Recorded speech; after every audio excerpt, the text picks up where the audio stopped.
Երբ կարելի է զբաղվել սպորտով բարիատրիկ վիրահատությունից հետո։ Ասեմ, որ բարիատրիկ վիրահատությունից հետո սպորտով զբաղվելը շատ կարևոր է եւ ցանկալի։ Ակտիվացումը պետք է անել աստիճանաբար եւ փուլ առ փուլ։ Պետք է նշեմ, որ առաջին շաբաթներում բնականաբար խորհուրդ է տրվում միայն քայլել եւ անսահմանափակ կարող են հիվանդները քայլել, որից հետո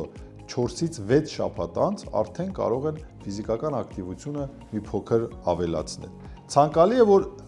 2-ից 3 ամիս անց հիվանդները այցելեն մարզասրահներ եւ բնականաբար բժշկի խորհրդատվությամբ, բժշկի հսկողությամբ սկսեն ավելացնել իրենց մարզումների ծավալները։ Ինչու է շատ կարևոր այցելել մարզասրահներ կամ ֆիզիկական ակտիվությունը պահպանել։ Քանի որ մկանային հյուսվածքների ծավալները բնականաբար կփոխվեն ել ավելի դեպի դրական,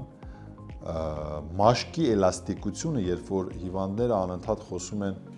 իրենց լեզվով ասած, պետք է իրենց լեզվով ասեն, որ ավելի ընկալելի լինի, մաշկս կախվում է։ Բժիշկ ջան, ինչ անենք, որպեսզի մեր մաշկը չկախվի։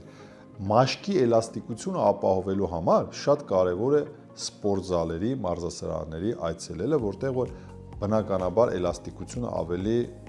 ցանկալի արդյունք կարող ենք ունենալ։ Սպորտը օգնում է նյութափոխանակության կարգավորմանը եւ երկարատև ունենալ այն արդյունքը, որին որ հիվանդները, բուժառուները սպասում են։ Եվ այն հիվանդները, որոնք որ չեն կարողանում կամ ժամանակ չեն գտնում, որպեսզի այցելեն